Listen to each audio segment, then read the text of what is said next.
Making disciples, transforming lives. Oke, saudara, mari kita buka sama-sama. Kita akan baca di Yohanes 14. Kita baca di ayatnya yang ke-10 sampai ayatnya yang ke-12. Yohanes 14 ayat 10. Tidak percayakah engkau bahwa aku di dalam Bapa dan Bapa di dalam aku? Apa yang aku katakan kepadamu tidak aku katakan dari diriku sendiri, tetapi Bapa yang diam di dalam aku. Dialah yang melakukannya. Ayat 11. Percayalah kepadaku bahwa aku di dalam Bapa dan Bapa di dalam aku. Atau, katakan atau.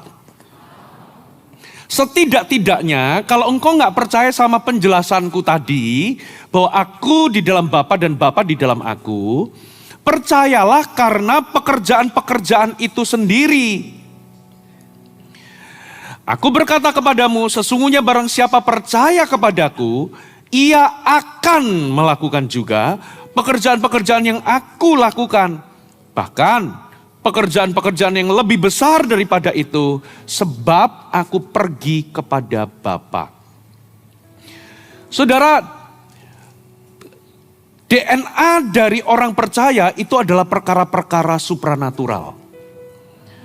Kalau saudara itu percaya kepada Kristus, DNA rohani kita itu adalah perkara-perkara yang supranatural. Bayangkan, iman kita sendiri itu adalah iman yang supranatural. Karena kita mempercayai Tuhan itu turun ke muka bumi melalui kelahiran seorang perawan Maria yang tidak atau yang belum pernah bersetubuh. Yesus itu adalah Tuhan. Dia adalah pribadi kedua dari Allah Tritunggal. Tapi karena manusia itu gagal, itulah sebabnya Tuhan sendiri harus turun dalam rupa manusia. Dan kelahirannya pun secara mujizat. Maria mengandung karena Roh Allah atau Roh Kudus. Jadi kalau Anda percaya sama Yesus, Anda itu pasti mempercayai perkara mujizat. Bagi orang skeptis, mempercayai Yesus itu kebodohan. Kok Allah bisa beranak? Kok Allah dilahirkan? Mereka nggak mengerti sisi dimensi bagaimana Tuhan yang supranatural itu turun mengambil rupa seperti manusia. Dan dia menjalani kehidupan yang harusnya kita jalani dan bahkan mati di atas kayu salib. Lalu dia bangkit dari kematian. Jadi DNA kita itu adalah DNA supranatural. Katakan amin. Nah, hari-hari ini muncul, saudara, Anda bisa lihat di website tertentu itu menawarkan saudara itu bisa kirim sampel DNA saudara supaya Anda bisa menelusuri asal-usul kebangsaan atau genetik saudara. Saudara itu dari bangsa apa? Saudara, ini menjadi populer. Kita ini ingin tahu, kita ini secara genetik, kita ini asal-usulnya dari mana. Makanya Anda bisa kirimkan sampel DNA saudara. Tapi sayangnya banyak orang Kristen itu tidak pernah menelusuri DNA rohani kita. Keturunan rohani kita itu dari mana? Firman Tuhan mengatakan bahwa kita itu mewarisi iman Abraham di dalam Kristus. Katakan amin. Kalau Anda itu keturunan dari Abraham, keturunan rohani dari Abraham, saudara tahukah saudara kehidupan Abraham itu penuh dengan perkara supranatural. Bagaimana Abraham yang sudah tua itu bisa punya anak. Bagaimana dia mempercayai janji Allah, lalu lahirlah Ishak padahal Abraham itu sudah gak bisa lagi sebetulnya. Dia sudah kondisinya tua. Dan Sarah itu mandul, rahimnya tertutup. Kelahiran Ishak itu supranatural. Jadi sayang sekali kalau kita ini percaya bahwa kita keturunan rohani dari Abraham, tapi hidup kita itu gak ada tanda-tanda supranatural. Padahal DNA rohani kita itu berasal dari Abraham. Belum lagi keturunan dari Abraham muncul lagi apa saudara? pahlawan-pahlawan iman, nabi-nabi, ada Elia, ada Elisa, pembuat mujizat. Belum lagi sampai di Yesus Kristus. Dialah Tuhan kita. DNA rohani kita. Yesus itu adalah pembuat mujizat. Katakan amin. Bahkan sampai turun ke 12 rasul.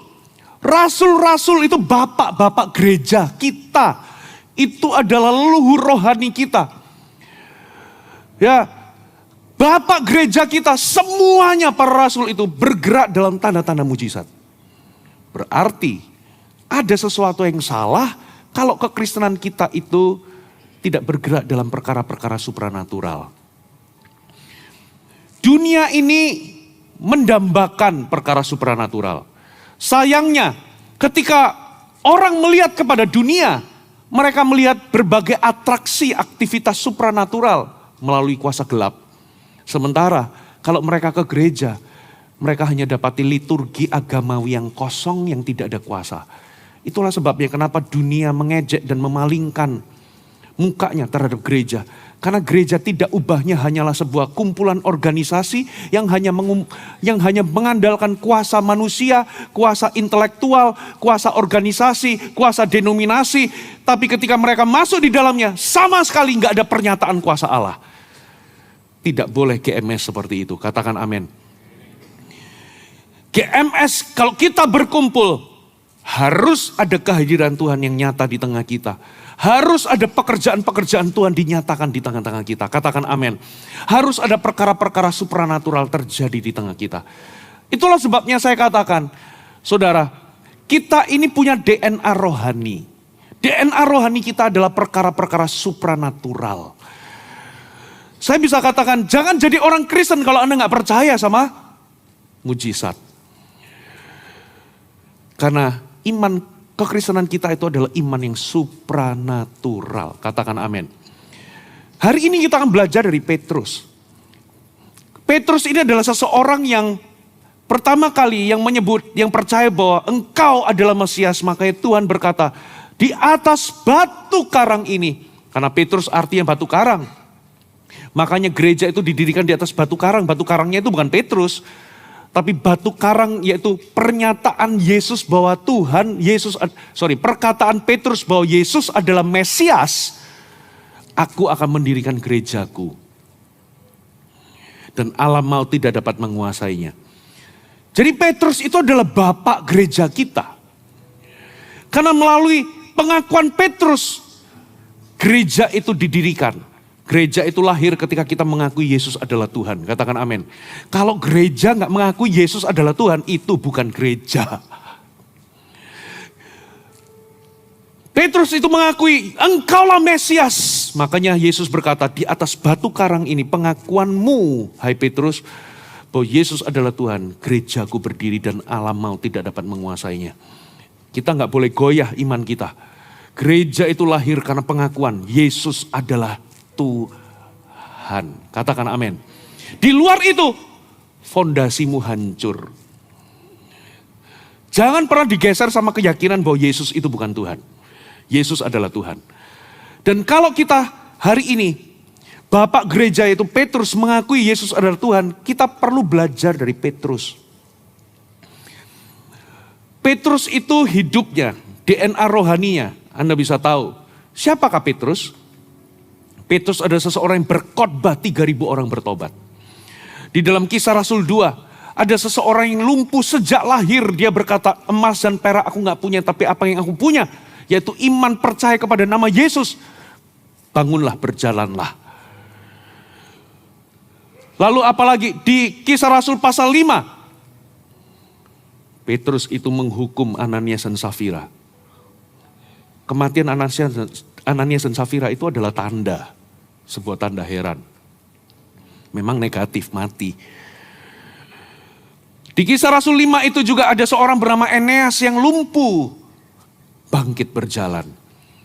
Di Kisah Rasul 5 yang sama itu juga ada seorang yang bernama Tabita yang mati. Tuh dibangkitkan oleh Petrus. Bahkan di dalam Kisah Rasul berikutnya, Kita tahu bahwa bayang-bayang Petrus itu menyembuhkan, makanya banyak orang sakit, banyak orang yang diganggu roh jahat, dibawa ke situ. Supaya ketika Petrus lewat, bayangannya itu menyembuhkan. Kalau Anda percaya bahwa rasul-rasul itu adalah bapak gereja kita, di gereja mula-mula, seharusnya gereja di akhir zaman mengikuti pattern yang sama, katakan amin. Nah pertanyaannya, bagaimana kita ini bisa berjalan dalam perkara-perkara supranatural? Ada beberapa prinsip, kita akan belajar di Petrus. Kalau Anda pulang, Anda bisa dengarkan pesan saya tadi pagi, kita akan belajar dari Gideon. Itu akan melengkapi. Yang pertama, catat baik-baik Bapak Ibu. Saudara perlu poin yang pertama, atau kita baca dulu ayatnya ya. Matius 14 ayat 22. Kita akan baca sampai ayat 30. Sesudah itu, Yesus segera memerintahkan murid-muridnya naik ke perahu dan mendahuluinya ke seberang. Sementara itu ia menyuruh orang banyak pulang. Dan setelah orang banyak itu disuruhnya pulang, Yesus naik ke atas bukit untuk berdoa seorang diri. Ketika hari sudah malam, ia sendirian di situ. Perahu murid-muridnya sudah beberapa mil jauhnya dari pantai dan diombang-ambingkan gelombang karena angin sakal.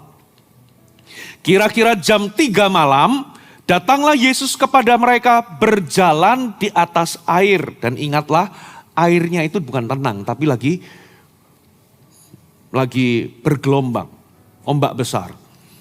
Ketika murid-muridnya melihat dia berjalan di atas air, mereka terkejut dan berseru, "Itu hantu." Lalu berteriak-teriak karena takut.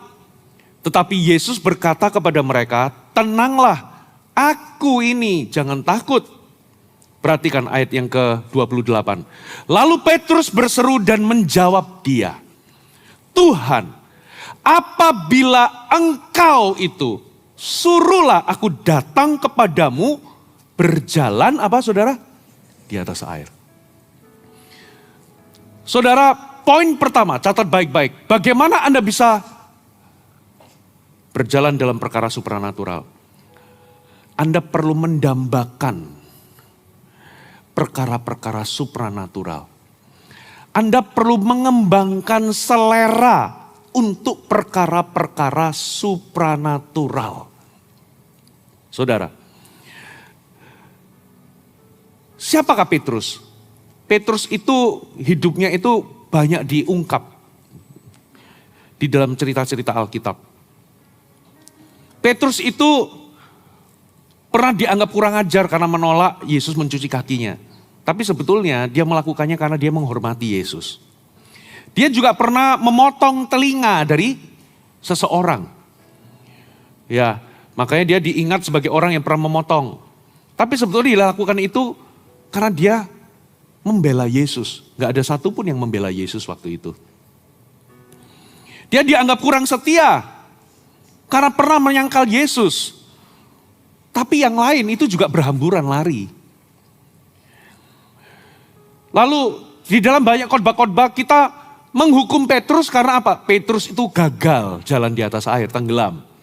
Tapi tahukah saudara, Petrus itulah satu-satunya orang yang keluar dari perahu dan jalan di atas air. Satu-satunya dari semua murid, satu-satunya cuman Petrus. Konteks dari ayat yang kita baca, Yesus itu habis menggandakan 5 roti 2 ikan memberi makan 5.000 orang. Lalu menyuruh mereka bertolak ke seberang.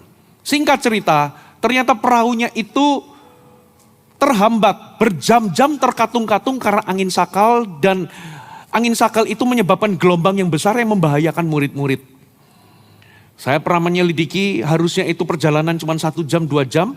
Ternyata dari jam 6 sore waktu matahari terbenam sampai jam 3 pagi, mereka itu masih separuh perjalanan. Berarti mereka terkatung-katung itu 8 jam, 9 jam.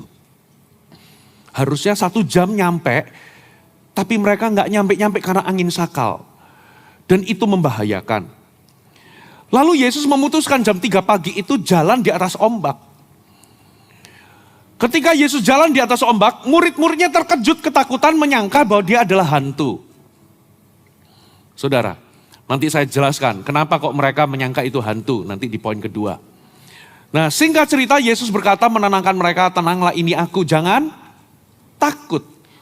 Lalu yang luar biasa, Petrus itu minta sesuatu kepada Yesus.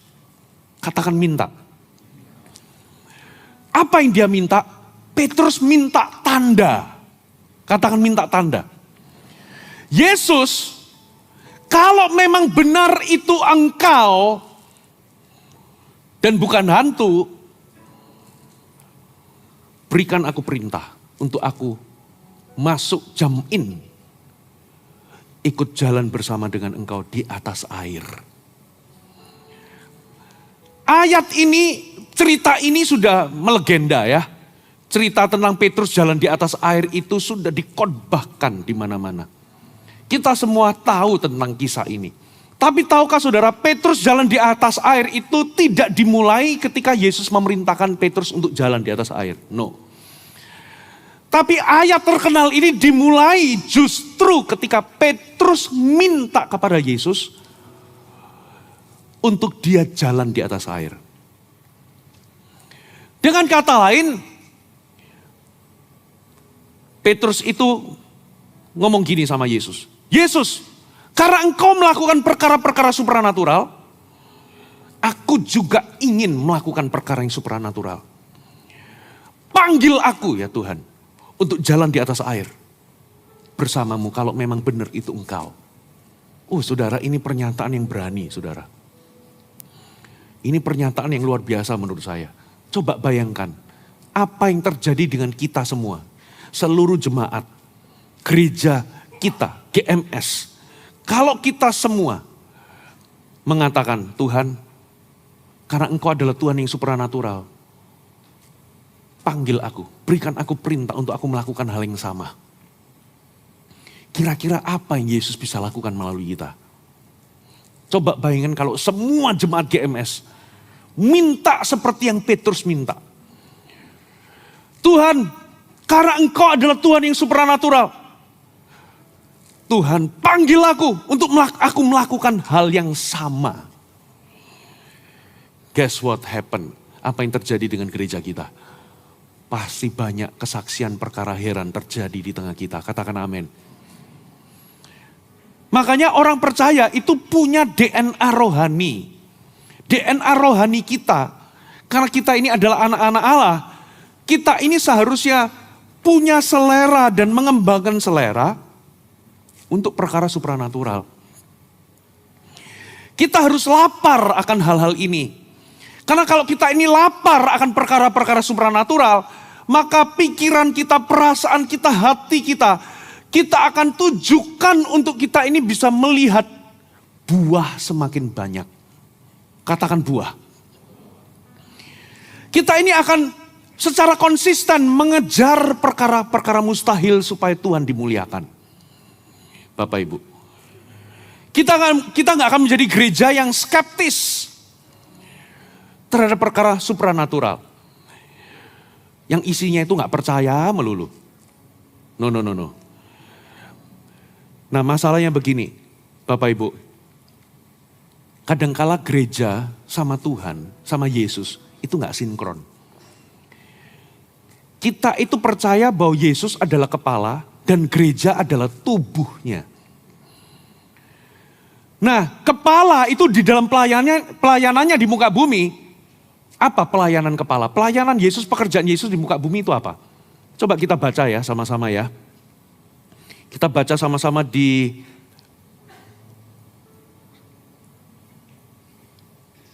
sebentar. Lukas pasal yang keempat, ayat 17 sampai 19.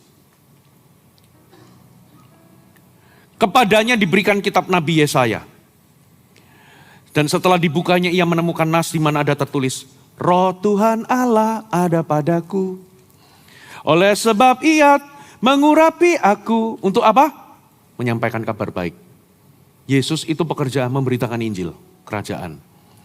Yang kedua, untuk memberitakan pembebasan kepada orang-orang tawanan. Ini bicara apa? Pelayanan pelepasan.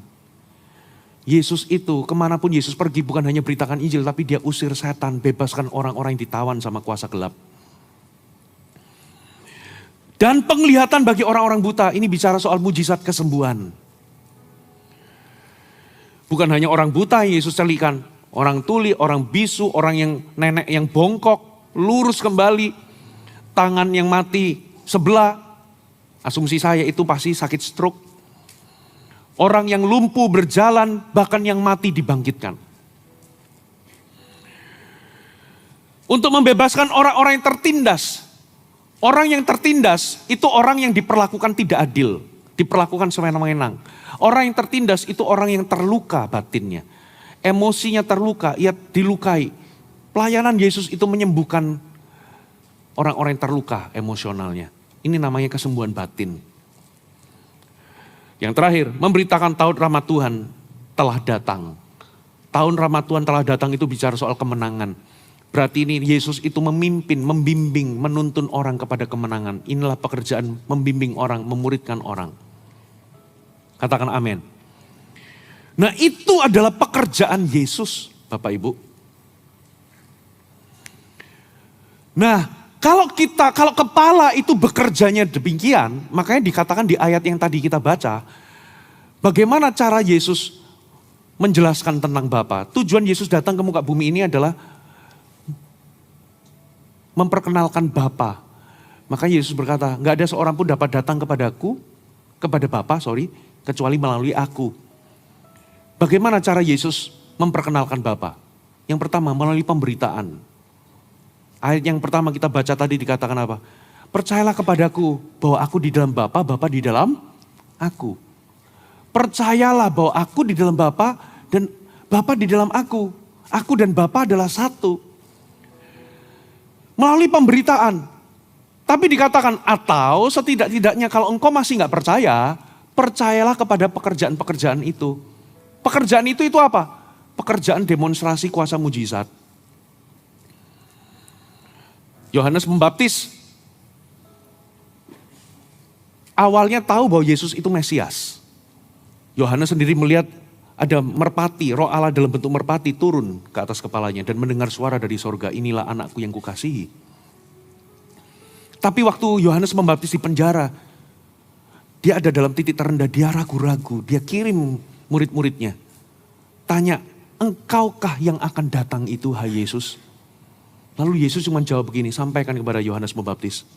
Yang buta melihat, yang lumpuh berjalan, yang tuli mendengar. Dan kepada orang-orang miskin diberitakan kabar baik. Dengan kata lain, Yesus itu menjelaskan bahwa dirinya Mesias melalui pekerjaan-pekerjaan mujizat. Katakan amin.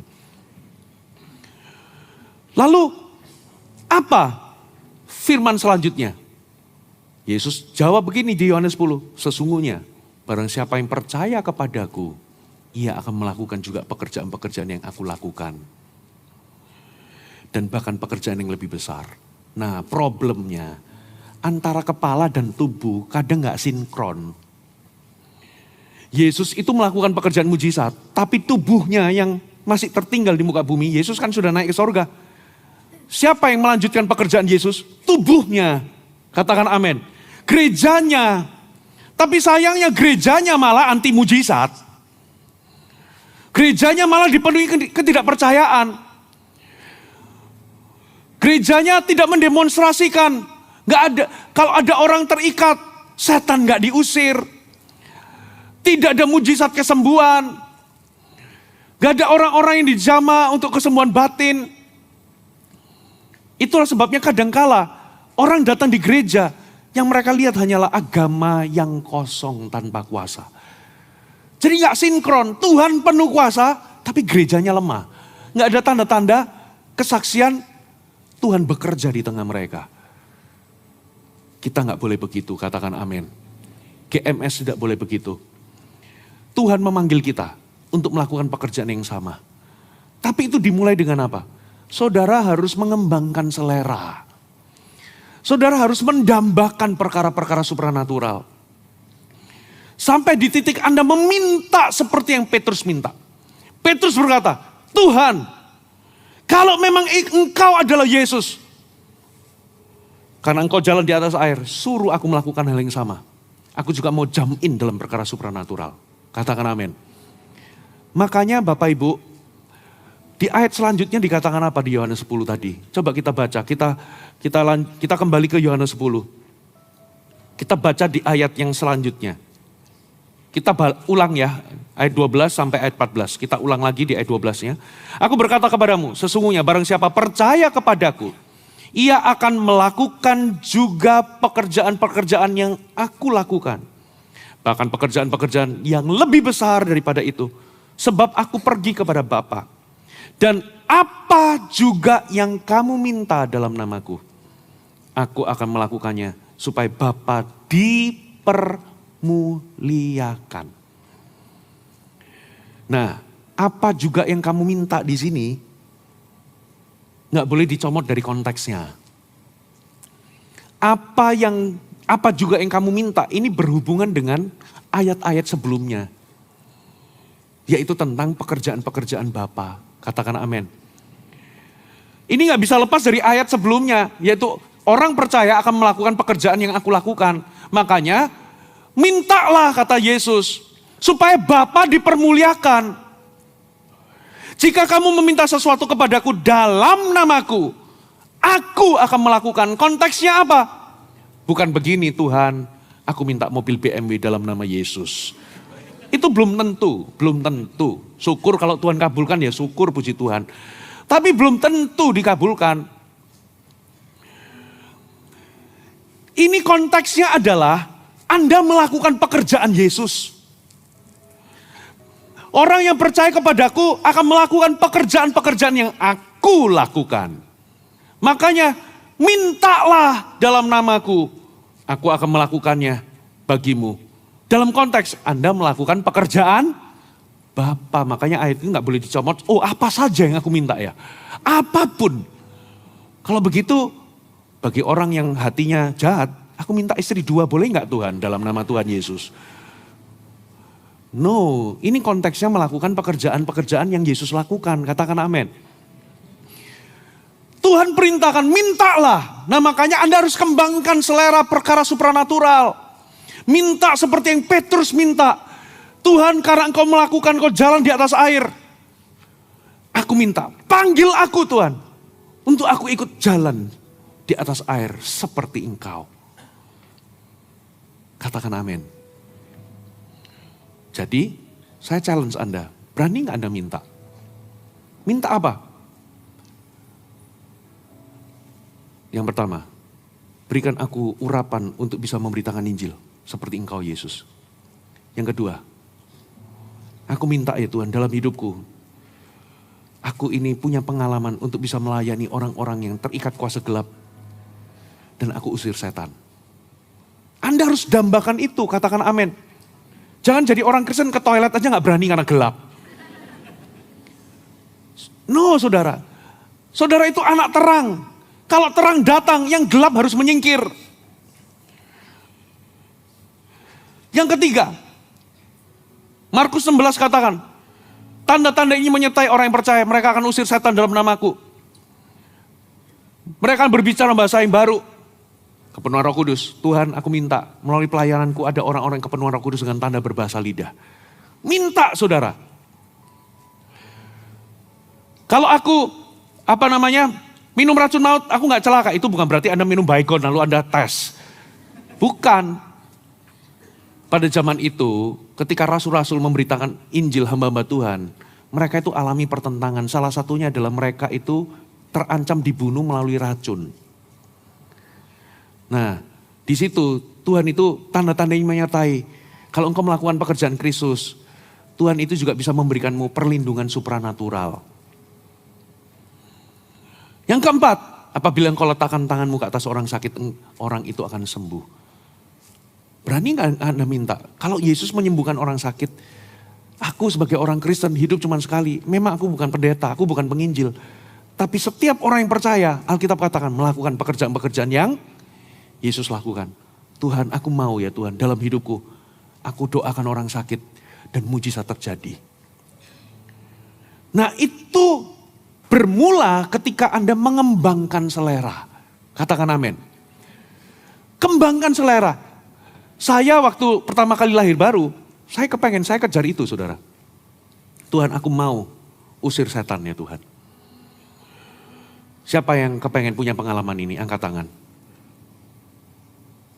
Turun dengan tangan. Siapa yang ingin melakukan pekerjaan Yesus? Angkat tangan. Oke, yang live streaming angkat tangan. Tetap diangkat tangannya, tetap diangkat. Saya mau berdoa.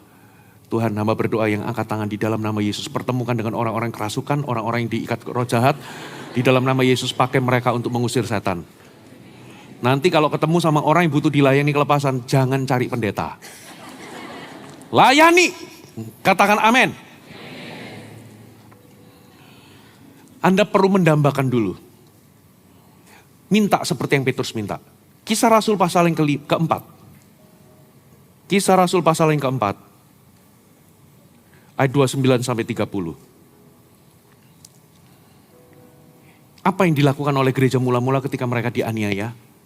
Mereka bukan minta perlindungan saudara. Mereka gak minta supaya Tuhan luputkan dari aniaya. Tidak. Ini doa mereka. Ayat 29. Sekarang ya Tuhan, lihatlah bagaimana mereka mengancam kami. Berikanlah kepada hamba-hambamu ini keberanian untuk memberitakan apa? Firman-Mu. Mereka malah minta keberanian untuk beritakan Injil. Mereka unstoppable, dianiaya gak berhenti saudara. Yang kedua yang mereka minta, ini doa apostolik saudara. Doa para rasul itu ini loh. Ulurkanlah tanganmu untuk menyembuhkan orang. Adakanlah tanda-tanda dan mujizat-mujizat oleh namamu. Oleh nama Yesus, hamba-Mu yang kudus. Gereja mula-mula itu sengaja berdoa minta supaya mereka itu bergerak dalam penginjilan. Memberitakan Injil. Lalu mereka minta Tuhan teguhkan pemberitaan kami. Ulurkan tanganmu untuk menyembuhkan orang sakit. Dan Tuhan adakanlah tanda-tanda. Tanda-tanda itu bukan orang sakit sembuh. Tanda-tanda itu contoh ya. Yesus jalan di atas air. Itu tanda heran. Itu perbuatan ajaib. Apalagi Yesus mengutuk pohon ara. Itu bukan kesembuhan. Itu tanda ajaib. Koin muncul dari ikan. Terus apalagi? Mujizatnya Yesus. Air berubah menjadi anggur. Macam-macam. Menggandakan 5 roti 2 ikan. Itu bukan mujizat kesembuhan. Tapi itu adalah tanda ajaib. Adakanlah tanda-tanda untuk membuktikan bahwa Yesus adalah Tuhan. Bapak Ibu, kita mau berdoa untuk hal ini. Lalu siapa yang bergerak? Tuhan selalu bergerak melalui tubuhnya. Jadi Yesus menyembuhkan, waktu dikatakan ulurkan tanganmu, berarti tangan siapa yang terulur? Tangan umatnya. Waktu tangan Anda mengulurkan tumpang tangan, mendoakan orang, Tuhan bekerja mengulurkan. Karena kitalah tangan Tuhan, kitalah mata Tuhan, kitalah kakinya. Berarti ini maksudnya apa? Ini doa supaya kita semua bergerak dalam perkara-perkara mujizat untuk melayani orang. Katakan amin. Untuk layani yang terhilang. Di momen CGFan ini, layani siapapun yang membutuhkan. Yang butuh kesembuhan, layani. Yang butuh kelepasan, layani. Yang butuh kasih Tuhan, layani supaya mereka merasakan kasih Allah dalam kehidupan mereka. Katakan amin. Yang kedua, jadi tadi yang pertama dikatakan begini, mintalah supaya Bapa dipermuliakan. Saudara, tanda mujizat, ujungnya, tujuan dari tanda mujizat itu adalah mengarahkan orang kepada Kristus. Ketika mujizat terjadi, Tuhanlah yang dipermuliakan. Ada amin? Yang kedua, setelah Anda mengembangkan selera untuk perkara supranatural, Anda perlu mempercayai perkataan Allah. Saudara perlu mempercayai apa yang Yesus katakan. Tadi apa saudara? Ayatnya tadi berbunyi apa? Coba kita baca, kita kembali ke Matius 14, kita baca ayat 29. Kata Yesus, datanglah. Sampai di sini. Yesus berkata apa? Datanglah. Petrus itu sedang ketakutan. karena ombak besar. Ditambah lagi terkejut Yesus jalan di atas air. Sebetulnya murid-murid itu antara ini tahu Yesus, tapi karena mereka itu gak percaya bahwa itu Yesus yang jalan di atas air, mereka ngomong ini pasti hantu. Jadi akarnya itu adalah ketidakpercayaan. Dari ketidakpercayaan muncul ketakutan. Teriak-teriak hantu, ini pasti hantu. Yesus ngomong tenang, ini aku. Setelah Yesus ngomong tenang, ini aku, Petrus minta tanda. Dia itu mendambakan perkara supranatural. Supranatural. Karena engkau jalan di atas air Yesus, perintahkan aku supaya aku jalan juga di atas air. Lalu apa jawab Yesus? Come, datanglah. Ini yang saya itu kagum sama Tuhan. Yesus sama sekali tidak menghakimi Petrus. Hai Petrus, apa yang kamu minta itu? Enggak. Coba, apa sih tujuan Petrus jalan di atas air? Coba apa tujuannya? Kayak meaningless gitu ya. Kayak dia itu cuma coba-coba begitu. Gak ada ujungnya kan? Coba ujungnya apa? Gak ada orang yang diberkati lewat itu. Dia kepengen, dia cuman kalau memang engkau itu engkau, aku juga mau jalan. Tapi sama sekali Yesus itu tidak menghalangi. Tidak menghentikan. Bahkan malah Yesus berkata, come, itu menunjukkan bahwa Tuhan senang dengan permintaannya Petrus. Sekalipun permintaan itu ujungnya tidak menguntungkan siapa-siapa dengan dia jalan di atas air. Betul nggak? Ini mengkonfirmasi bahwa Tuhan itu ingin kita juga melakukan perkara-perkara yang Yesus lakukan. Ini sinkron dengan firman Tuhan yang berkata, orang yang percaya kepadaku akan melakukan pekerjaan-pekerjaan yang aku lakukan, bahkan lebih besar. Ternyata permintaan Petrus ini sekalipun kelihatannya meaningless, tapi itu mempunyai pengaruh yang besar untuk Petrus. Saudara, makanya Petrus itu dikenal sebagai pahlawan iman.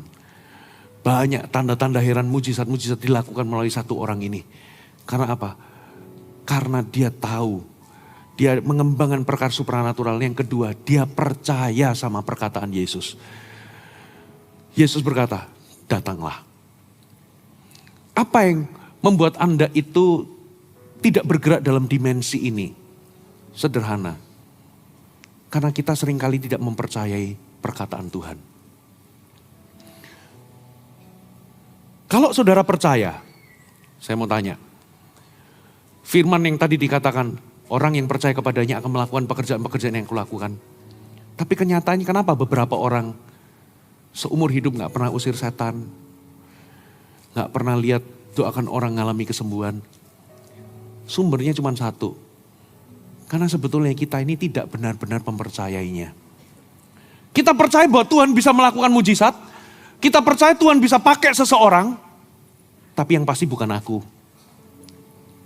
Betul ya? Kita merasa dan kita itu merasa gak layak dan merasa tidak memenuhi syarat. Beberapa dari kita itu berkutat di dalam keraguan bertahun-tahun. Padahal Alkitab itu jelas loh. Ya, semua orang percaya, katakan amin, akan melakukan pekerjaan yang aku lakukan. Markus juga berkata, semua orang yang percaya, tanda-tanda ini akan menyertai. Halo amin. Berarti ini bukan eksklusif untuk pendeta, bukan eksklusif untuk penginjil atau public figure hamba Tuhan. Ini adalah untuk semua orang Kristen atau semua orang percaya. Anda bisa melakukan hal yang sama. Ada amin. Kenapa? Jawabannya ada di sini. Coba ya, saya ulangi lagi ya ayatnya supaya Anda paham. Barang siapa percaya kepadaku, sesungguhnya ia akan melakukan pekerjaan-pekerjaan yang aku lakukan bahkan lebih besar. Karena aku pergi kepada Bapa. Apa yang terjadi waktu Yesus pergi kepada Bapa? Roh Kudus turun ke atas kita. Kalau Anda baca Yohanes 14 itu bicara soal Roh Kudus. Roh Kudus diutus karena Yesus pergi kepada Bapa. Itu lebih berguna. Itulah sebabnya Roh Kudus hari ini tinggal dalam diri kita. Bapak Ibu, kita bisa melakukan pekerjaan-pekerjaan yang Yesus lakukan. Kenapa? Karena yang pertama, waktu saudara lahir baru, statusmu jadi anak Allah. Engkau bukan lagi orang berdosa, tapi di alam rohani statusmu itu anak Allah. Katakan amin. Anak saya waktu umur 4 tahun, dia nggak bekerja dan punya uang untuk bayar gaji ART. Tapi anehnya, walaupun dia masih kecil umur 4 tahun, waktu dia berkata, "Mbak ambilin minum," mbaknya nurut. Kenapa? Karena sebagai anak dia menerima warisan. Karena papanya bayar orang, hire orang untuk jadi ART, maka anak saya juga ikut jadi majikan. Begitu pula, begitu status kita itu anak Allah. Di titik itu kita menerima warisan rohani di dalam Kristus. Mujizat kita itu bisa melepaskan mujizat sama seperti Yesus. Karena kita adalah anak. Katakan amin. Kita juga bisa usir setan seperti Yesus usir setan. Karena kita adalah anak. Ada amin? Loh tapi kenapa ya aku kok doakan orang untuk setan pergi, kok setan gak pergi? Jangan-jangan Anda salah doa. Anda bukan memerintahkan setan untuk pergi, yang Anda perintahkan itu Tuhan. Nah banyak, makanya datanglah di healing training nanti ya. Banyak orang itu salah doa. Lihat ada orang kerasukan roh jahat, setannya udah manifest. Tuhan usir setan itu Tuhan daripadanya. Tuhan lepaskan dia, Tuhan bebaskan dia. Loh kok malah perintah-perintah Tuhan, berani amat Anda. Siapa yang doanya begitu? Kita itu diperintahkan untuk memerintahkan sesuatu yang di bawah wewenang kita. Setan dan penyakit itu under kita. Yang di atas kita, itu kita hanya boleh memohon, bukan memerintahkan. Kesembuhan juga sama. Tuhan jamah Tuhan, sembuhkan Tuhan. Tuhan itu perintahkan kita sembuhkan orang sakit, kita malah balik perintah Tuhan untuk kebalik. Berapa banyak yang doanya keliru, makanya Anda gak lihat hasil. Ya, ini kebetulannya. Ini pertama kali datang ini adalah buah pertama yang kakinya tumbuh. Ya ini dia ini. Setelah bertahun-tahun saya doakan orang gak ada kesembuhan, gak ada. Ini adalah pertama kali datang di Jakarta, punggungnya sakit, dia harus tidur di matras yang keras. Saya datang, saya doakan dia. Yang saya doakan itu Tuhan bukan begini, Tuhan tumbuhkan kakinya. Atau memerintahkan Tuhan, Tuhan jamah tumbuhkan. Sampai lebaran monyet gak bakal terjadi. Yang Anda lakukan adalah Anda berkata kepada gunung, yaitu nanti di healing training. Baru Anda akan lihat hasil. Katakan amin. Tapi itu bermula dari Anda harus mempercayai apa kata Tuhan tentang dirimu. Kalau Tuhan katakan engkau bisa lakukan seperti yang Yesus lakukan, Anda bisa. Kalau Tuhan katakan di Yohanes 1 ayat 12, kalau engkau percaya kepada engkau menerima kuasa untuk menjadi anak Allah, percayai bahwa Anda anak Allah. Di alam rohani setan mengenalmu sebagai anak Allah. Setan tahu otoritasmu, tapi setan gak mau Anda mengetahuinya dan membuatmu berjalan di dalam gelap supaya Anda tidak menjalankan otoritasmu. Katakan amin. Datanglah, percayalah kepada kata-kata Yesus. Kembangkan hasrat untuk apa? Perkara supranatural. Yang kedua, Anda perlu mempercayai firman Allah. Berapa banyak di antara Anda gak bisa bergerak dalam dimensi supranatural karena apa? Yang pertama, aku layakkah? Aku ini loh baru orang Kristen baru tadi malam. Bisakah aku melakukan juga? Makanya di dalam healing training, saya selalu lakukan 2 hal Bapak Ibu. Saya ngajar lalu saya minta praktek demonstrasi di depan mimbar. Saya tanya, yang paling simpel adalah orang yang tangannya pendek sebelah. Itu saya suruh maju. Supaya apa? Langsung kelihatan. Kalau benjolan kan gak kelihatan. Atau penyakit yang itu kan mesti rekam medis dulu, cek medis dulu untuk dikonfirmasi. Tapi kalau tangan tumbuh atau tuli mendengar, buta melihat itu langsung. Makanya saya biasanya seringkali saya suruh panggil, makanya banyak rekaman-rekaman tadi. Nah, waktu saya praktekkan begitu dan tumbuh, tetap orang gak percaya. Iya itu kan Pastor Fuji, saya gak bisa. Saya pikir-pikir ya udahlah gini aja. Saya cari anak kecil. Di dalam beberapa healing training, saya panggil siapa yang paling muda. Ada yang 6 tahun, ada yang 7 tahun waktu itu di Surabaya. Nah kemarin di beberapa bulan yang lalu yang sama pendoa, kebetulan ada anak kecil saya suruh maju ke depan. Tadi ada rekamannya. Ya oke, kamu tahu prinsipnya ya. Pokoknya ngomong sama tangan itu untuk tumbuh. Waktu anak itu mempraktekkan, anak kecil, tangan kanan tumbuh dalam nama Yesus. Tumbuh saudara. Baru Anda tahu bahwa prinsip ini benar. Hanya gara-gara dia anak kecil, bukan berarti Roh Kudusnya masih kecil. Gak ada yang namanya baby Holy Spirit, gak ada. Oh iya aku baru lahir baru kemarin malam, berarti Roh Kudusnya masih muda. Gak ada. Mau Anda baru 2 jam yang lalu terima Yesus. Dengan orang yang sudah lama dalam iman. Roh Kudus yang ada di dalam pahlawan-pahlawan iman itu sama dengan Roh Kudus yang ada dalam dirimu sekalipun Anda baru lahir baru. Katakan amin. Jadi Anda jangan ngomong begini, aduh aku kan baru Kristen baru. Gak mungkin aku bisa omong kosong.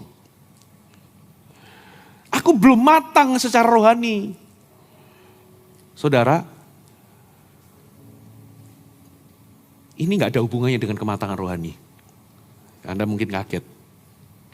Setiap orang yang percaya pada Yesus bisa melakukannya. Makanya saya gak pernah ajarkan bahwa orang kalau bisa menyembuhkan orang sakit itu pasti dewasa rohani. Enggak ada hubungannya. Karunia Roh Kudus itu gak ada hubungannya dengan kedewasaan.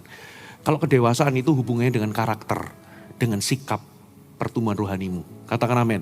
Makanya tidak boleh ada orang-orang yang hari ini kalau Anda bergerak dalam kuasa supranatural terus jadi sombong mentang-mentang gak bisa dikasih tahu, gak bisa ditegur. Kenapa? Walaupun Anda bangkitin orang mati pun itu nothing to do dengan apa? Kedewasaan rohani. Jadi jangan merasa jadi sombong gara-gara itu. Katakan amin. Tetap kita harus dibentuk Tuhan. Tapi hari ini banyak orang Kristen sayangnya gak mau bergerak dalam dimensi mujizat. Karena apa? Karena pikiran-pikiran tadi gak mau percaya sama firman. Aku masih punya masalah kok Fuji. Aku sendiri loh masih sakit, belum sembuh kok aku doakan orang sakit. Saya pernah layani orang, doakan COVID. Sementara saya ngantri di rumah sakit, ngantri COVID sama sekeluarga. Saya harus doakan orang, lagi ngantri saudara, harus doakan orang yang lagi juga kena COVID. Saya belum sembuh, tapi saya layani orang juga, katakan amin. Pastor Philip, saya pernah menyertai beliau FKA di mana saya lupa. Oh di Balikpapan. Itu Pastor Philip kakinya itu lagi sudah gak bisa jalan, udah pincang-pincang, lututnya sakit. Saya sudah doakan, beberapa teman-teman doakan, Pastor Philip doakan sendiri gak sembuh. Harus khotbah FKA. Khotbah itu sampai pincang-pincang. Anda mungkin punya masalah, tapi kalau Anda mau dipakai Tuhan, jadilah saluran. Jangan ngomong, aku bisa gak Tuhan memakaiku, aku juga masih sakit, aku juga masih ada masalah. Bisa gak aku jadi berkat? Bisa. Katakan amin. Kita ini manusia biasa. Aku masih punya kelemahan, kekurangan. Aku belum terlalu sempurna rohani. Petrus apakah sudah sempurna? Petrus itu pernah menyangkal Yesus loh. Petrus itu pernah ditegur sama siapa? Paulus gara-gara munafik. Petrus pun punya kelemahan. Petrus pun juga masih terus dibentuk serupa dengan Yesus. Tapi itu tidak menghalangi dia untuk melayani orang, menyalurkan dan melepaskan kuasa Allah. Katakan amin. Jadi jangan izinkan iblis membuatmu yakin bahwa saudara gak memenuhi syarat. Macam-macam lah. Aduh aku rasa urapanku bocor kok Fuji. Apanya yang bocor? Aku merasa kayaknya kurang intim, aku perlu berdoa. Aku perlu 10 tahun lagi aku lebih intim lagi sama Tuhan. Anda selalu merasa nggak layak. Urapanku rasanya bocor kemarin karena aku mungkin melakukan sedikit kesalahan, aku emosi di tengah jalan misalnya gara-gara senggolan mobil. Aduh, aku kok emosional. Memang nggak sampai mukul tapi aku sempat emosi. Urapanku bocor. Saudara, Roh Kudus dalam dirimu itu pribadi. Katakan amin. Dan statusmu itu tetap sebagai anak Allah. Itu nggak berubah berdasarkan perasaanmu tentang dirimu. Katakan amin. Ada yang merasa apa lagi? Aku bukan pendeta, aku nggak banyak mengetahui Alkitab. Aku apa lagi? Macam-macam lah.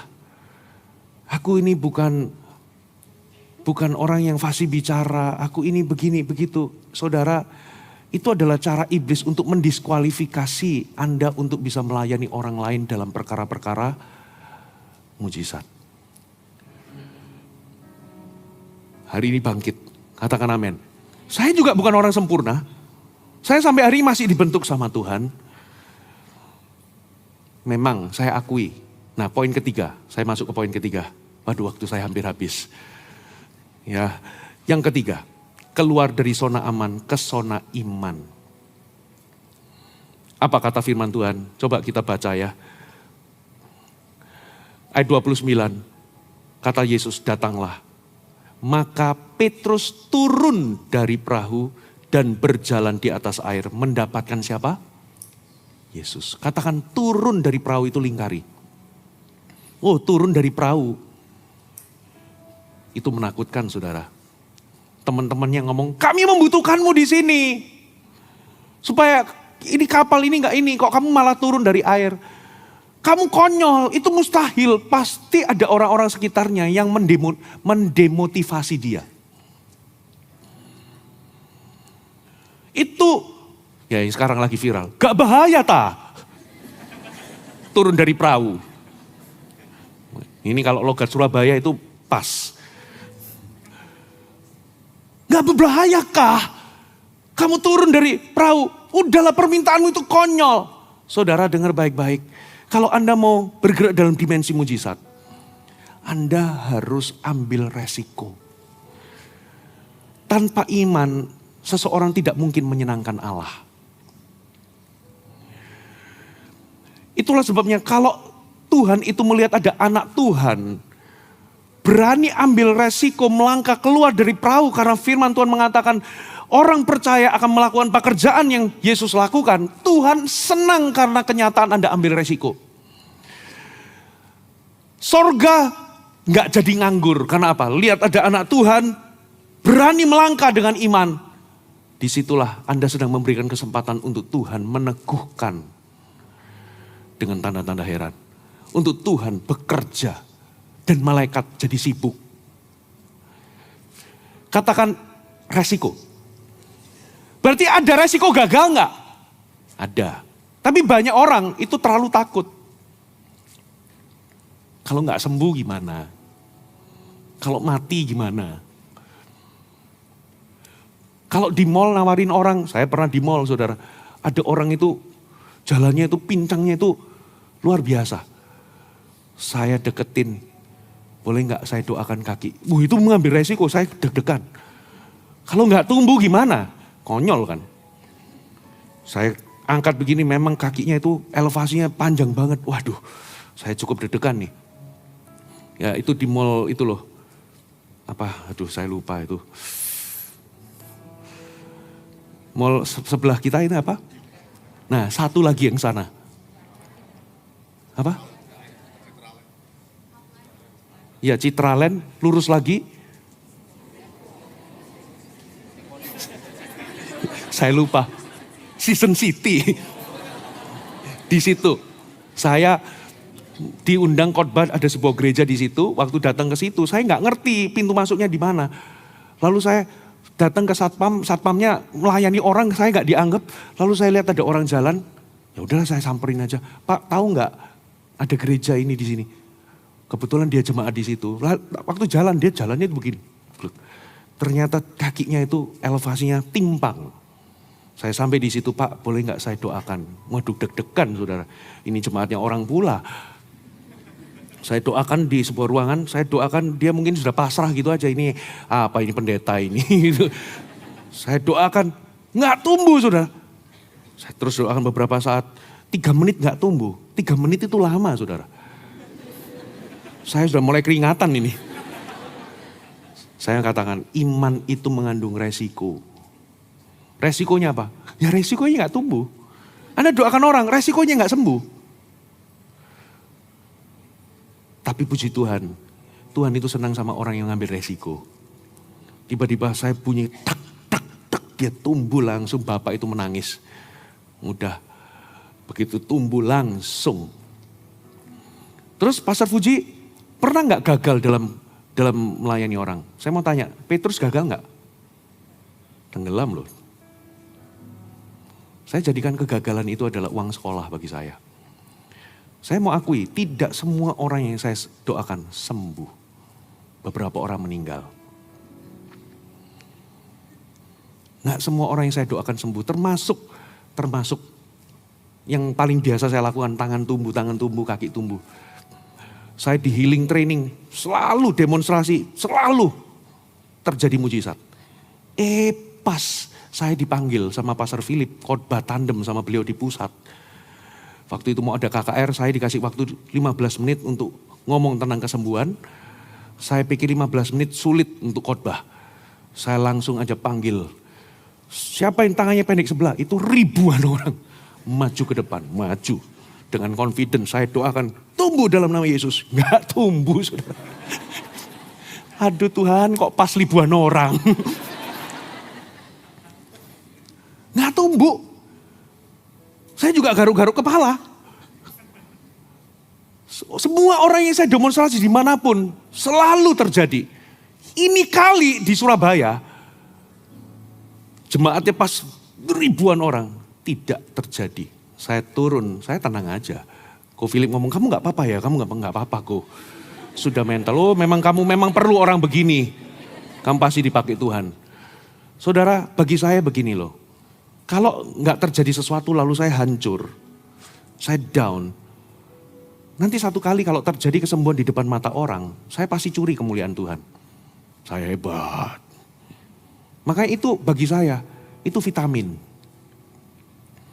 Bertahun-tahun saya doakan orang, nggak ada satupun kesembuhan. Ini adalah kesembuhan pertama. Sebelumnya beberapa orang yang saya doakan sampai putus asa, udah aku nggak usah didoain lagi kok. Yang didoakan loh putus asa saudara. Saya pulang, aduh tambah lebih putus asa lagi. Mana ini firman Tuhan, saya doakan, saya pergi. Saya itu untuk melatih diri saya, itu saya sampai pergi ke pantinya tunanetra. Sorry, tuli itu apa? Tunarungu, sorry saya keliru terus. Tadi pagi saya ngomongnya tunanetra. Tunarungu, saya doakan semuanya kumpul di bangsal. Saya doakan satu-satu bersama dengan beberapa tim. Mau tahu yang sembuh berapa? 0. Kita pulang, terima kasih ya pulang. Tapi kecut. Gak ada satupun yang terbuka telinganya. Saya doakan orang kaki tumbuh, itu gak ada satupun yang sembuh. Saya ikutin festival kuasa Allah, saya sengaja pelayanan di campnya orang-orang sakit. Saya doakan satu-satu, gak ada satupun kesembuhan. Saudara, itu namanya latihan iman, otot. Kalau gagal gimana? Move on. Katakan amin. Yang penting, waktu Anda doakan orang, kalaupun gak sembuh, orang itu rasakan kasih karena Anda mendoakan orang itu. Ada amin? Serahkan hasilnya ke tangan Tuhan. Bagian kita adalah beriman. Nanti sampai ke sorga, kalau ada misteri, tanya sama Tuhan, kenapa Tuhan perintahkan kita menyembuhkan orang sakit, tapi kenapa orang yang kita sembuhkan gak sembuh? Bisa jadi karena kita kurang beriman, bisa jadi ada misteri ilahi yang kita gak tahu. Udah itu urusan Tuhan. Urusan kita adalah taat. Katakan amin. Hai, terima kasih sudah bergabung bersama kami, Gereja Mount Sharon, Jabodetabek. Sebagai gereja Tuhan, adalah kerinduan bagi kami untuk melihat Anda terus bertumbuh di dalam pengenalan akan Tuhan dan mengalami perubahan hidup. Maka dari itu, bergabunglah bersama komunitas kecil kami, Connect Group. Dapatkan informasi lebih lanjut pada kolom deskripsi kami. Last but not least, don't forget to subscribe dan bagikan video ini kepada orang yang Anda kasihi. Thank you for joining us and see you next time.